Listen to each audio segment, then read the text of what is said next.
Do you know yourself? 'Cause I sure don't. Know myself. Or you.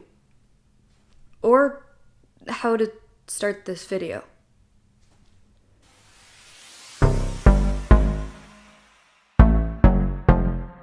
Hello, party people. I know that it has been a really long time since we've done a video. I'm really not good at having a schedule, and I'm sure, as a lot of you know, it has been a weird few months, which has been, I'm sure, difficult on a lot of people, mood-wise and schedule-wise and everything, really. So yeah, I tried to do like my hair and makeup for this video and stuff. I even got my light over here, but really, I have not slept in like 2 weeks, and I wrote this all last night.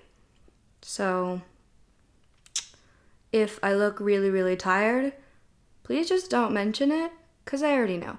It's also really, really, really, really hot in this room, but this is like my favorite sweater, and I didn't want to take it off. And I also can't turn on the fan because it'll mess with the audio, so if I start like sweating and it's like dripping down my face, just like ignore that too.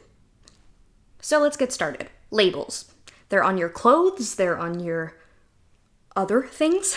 Loads of things have labels. According to Wikipedia, labels are pieces of paper, plastic film, cloth, metal, or other material affixed to a container or product on which it... Wait, no, wrong type of label. Hold on, sorry. A label is a method of distinction that helps people recognize one product from another. Labels make it incredibly easy for people to establish and solidify their own identities, which is incredibly important and something we'll get into later. There are many different types of labels. Those for a personal identity and personality, a social identity, gender and sexuality, disabilities and diagnoses, interests and hobbies, aesthetics and fashion style, and many, many more. People can choose to adopt or reject these labels as they are either selected themselves or appointed to them by others. Their friends, family, doctors, teachers, bosses, or others. The beauty of the internet is that people have access to researching their own labels and constructing their own identities with the exhaustive comprehension of an encyclopedia, but with the speed of, well, the internet. This is both a pro and a con, depending on who you're talking to. For ages, there has been a movement, generally among able-bodied and neurotypical people, trying to decrease the use of highly specific labels. Some in the name of honest homogeneity between diversified and specifically segregated groups, and some with the goal of not having to learn each new word and definition. Have you ever heard of a homophobe calling the LGBTQ+ movement the alphabet, or LGBTABCD, or a racist person trying not to sound racist by saying, "Oh, I don't care if you're black, white, purple, or blue"? These are deliberate attempts to make the myriad of labels that people identify as sound excessive and therefore ridiculous. There are many reasons for people wanting to label themselves, both broadly and narrowly. One of them is the formation, structuralization, and fortification of a self-identity. Humans have an innate social need and desire to establish a self-concept, which is probably best described through Erikson's psychosocial theory of development. Skip to this time, I'll put it somewhere, to bypass all the psychological history stuff if you're not interested. Erik Erikson, by the way, what a name, right? What if I was named Riley Smith?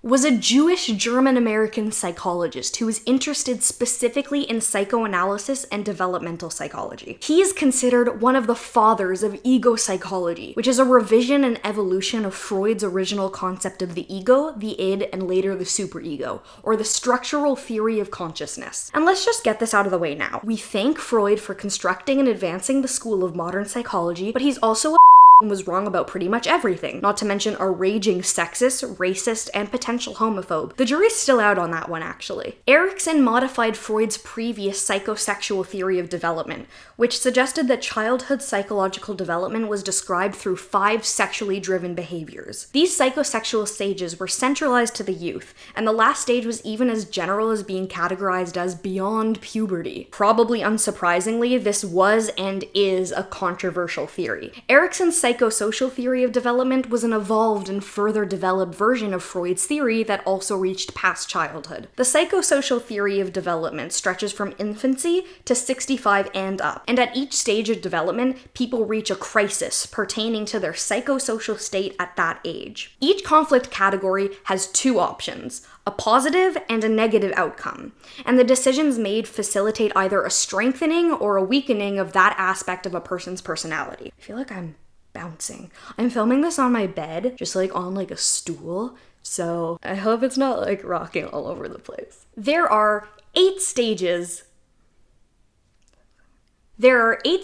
of Erikson's psychosocial theory, and if the stage is positively passed and the essential psychological skills are learned, the person can move on to the next phase and attempt at a new conflict. If not, they can either be developmentally trapped at that stage, or they are hampered by deficient psychosocial skills for that phase. For example, the first stage takes place during infancy, or birth to 18 months, and is trust versus mistrust. As a child who possesses no independent skills, kind of like me as an adult, you are reliant on your caregivers for every need: feeding, changing, soothing, and shelter. If these necessities are provided, that child will grow up knowing that they can depend on others, especially the adults in their life, as their caring, responsible guardians became a schema for others in the world. They may develop natural hope-based inclination and openness after having the ability to safely rely on others in times of complete dependence. The specific role that I want to talk about here takes place during adolescence, or 12 to 18 years old. The 5th stage,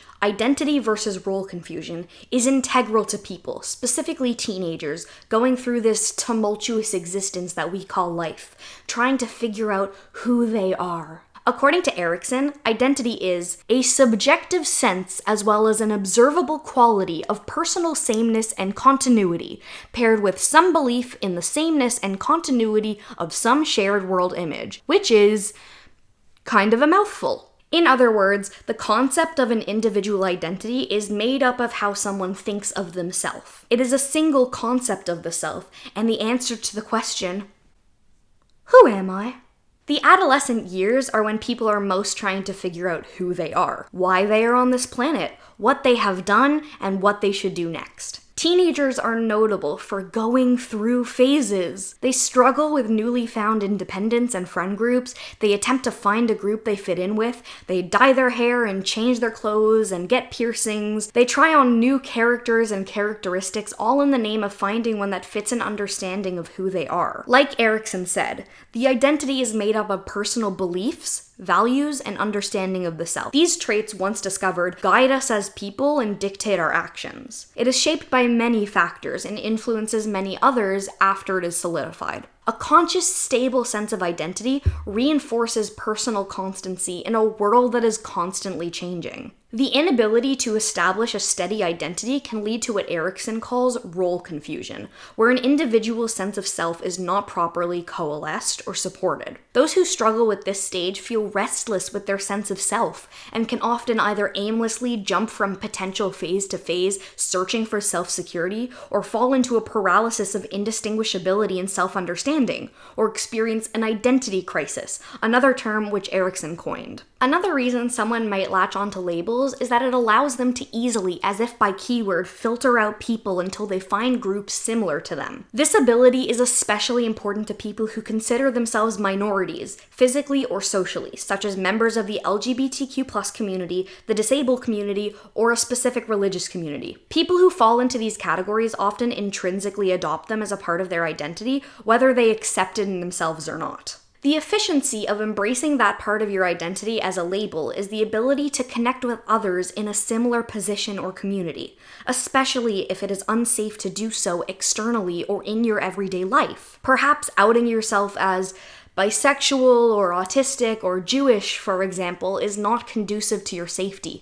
whether physically or emotionally. Another advantage of the internet is potential anonymity, if necessary. You can search out other bisexual, autistic, Jewish people and be a part of a group of kindred spirits, where it is safe to be yourself or explore your identity for the first time. These labels help manage expectations of safety. You are much more likely to be validated and secure when surrounded by people who share these similarities, rather than with people who could never understand what it's like to live with your experiences. That's not an insult, by the way. There are many people who are kind and empathetic to those whose lives are completely incongruent to theirs, but there is simply an inherent psychological attraction to those that share a similar identity. This is actually a social psychological theory called in-group favoritism by sociologist William Sumner. Basically, your brain cognitively and often unconsciously categorizes people into two groups: probably safe and probably unsafe. When it comes to labels and who you can trust while talking about them,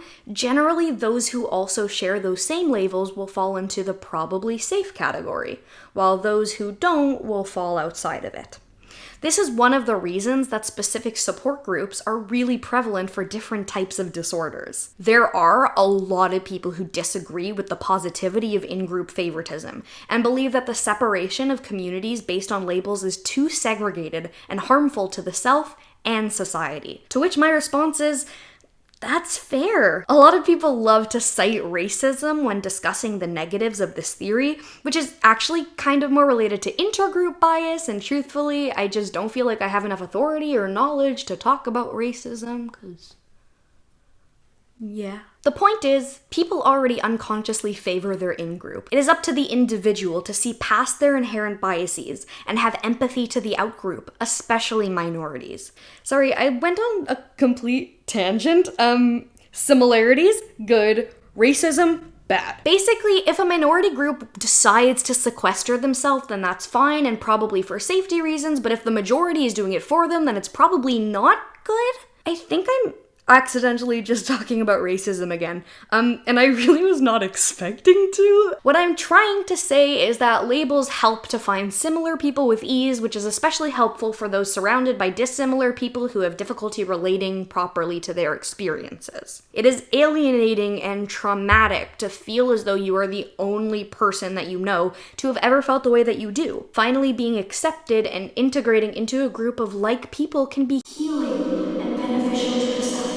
One more reason, and possibly my personal favorite reason for labels, is the ability to do research. Labels have names, and names lead to research, and research leads to knowledge about yourself and others. There are so many labels in the LGBTQ+ community, for example, and I think that's fantastic. Gender and sexuality are such incredibly complicated and distinct topics, and so integral to an individual's identity as well as to society. Similarly to the previous reason, it allows people who don't feel like what is the societal default to understand that they aren't unidentified freaks of nature. They just fall into a category that is different to what we are taught is the norm. Often being told that there is a name for how they identify and given the means to access more information about it allows people to flourish in their own identities. It is so freeing to finally come across a word that perfectly describes that tempestuous feeling that you've always felt that you could only ever define as different. Our vocabulary changes every single day, growing to include more people. The relief is near inexplicable to find that, oh, hey,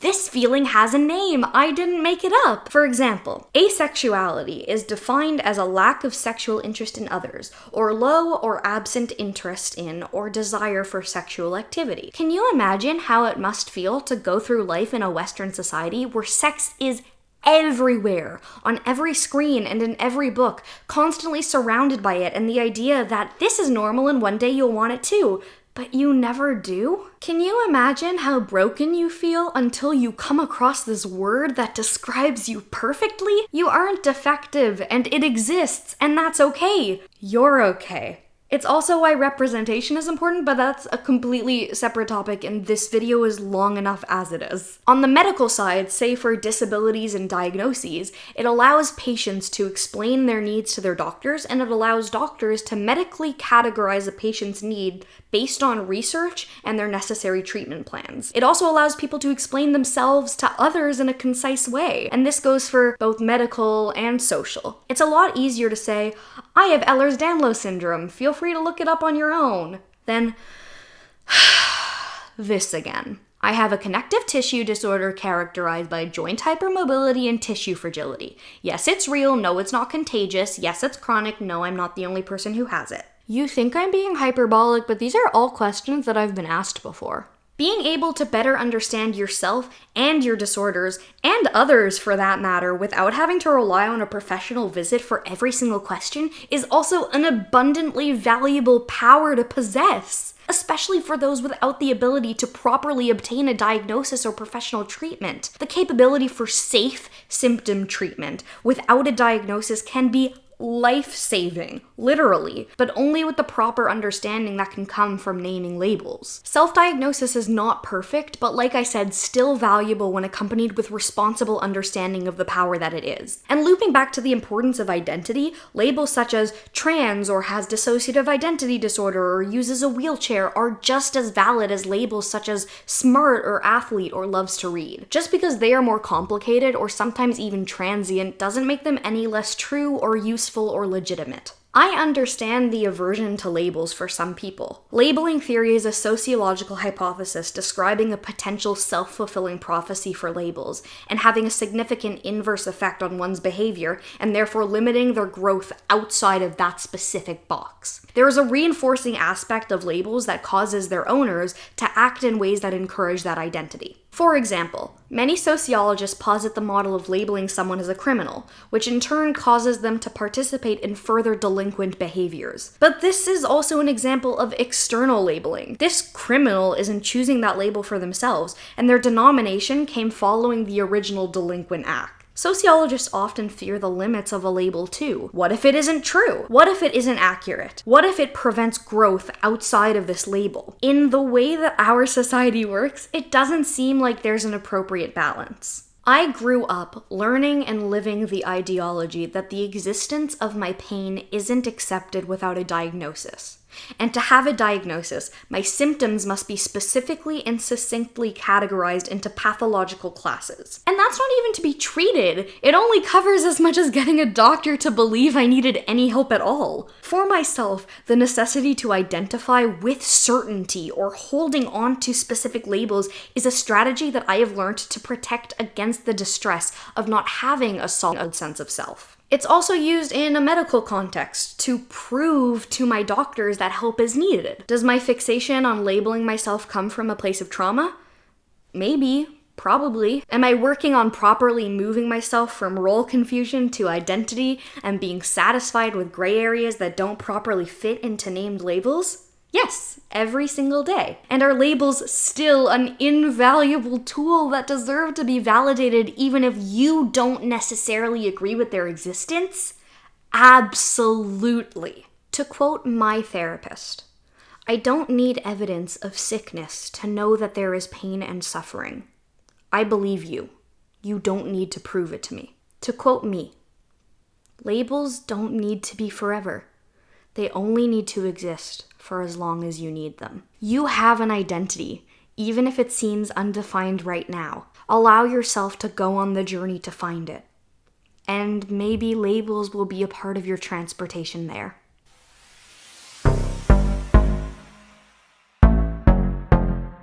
Please watch Jessica Kellgren-Fozard's videos on the same topic. She brings up some integral points that I missed. I watched her video literally last night after I finished scripting this one, so I'm directing you to her instead of rewriting and adding stuff that I don't even know would fit in. I really wanted to talk about some other types of labels, specifically pronouns, and how identity can be personal and private or presenting in public, and how the two can differ, but I'm also never really satisfied with my final product, and I couldn't find a good place to fit it in. But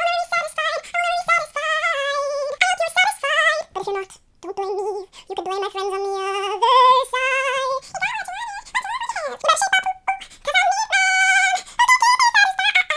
I probably should have written an outro for this that wasn't just like different songs using the word satisfied because I'm unsatisfied with my own performance. So this whole COVID thing, right? What the f***? If you like this video, please like it and subscribe to my channel. I do other videos kind of like this sometimes. I think the last time that I made a video like this, I was in first year university. I am now going into my fourth year. I've gotten a lot better at writing. I hope. This is kind of like we've come full circle. We're back on the bed. We're back doing like makeup for videos. I don't really know. Has there been a sparkle on my cheek this entire video? What is wrong with me? I need to go to bed. I identify as exhausted. Some of my friends know this is my friend, Brainjamin. He's a stuffed brain, and I love him very much. I identify as a massive psychology nerd. I don't know if you could tell from this video. I'm so stressed out. This video took so long to write, and it took so much research. Psychology research stuff. Okay, whatever. Time to go. Bye bye bye bye bye.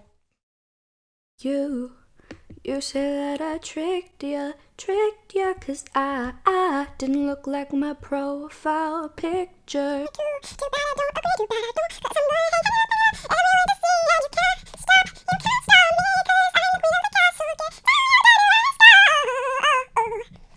Get down, down. I said, get down, you dirty rascal. Get down, get clear. Get down. Holy shit, have I been filming the whole time? That's gonna waste so much memory. Am I gonna sneeze? No, never mind. I don't know how to speak. Causes them to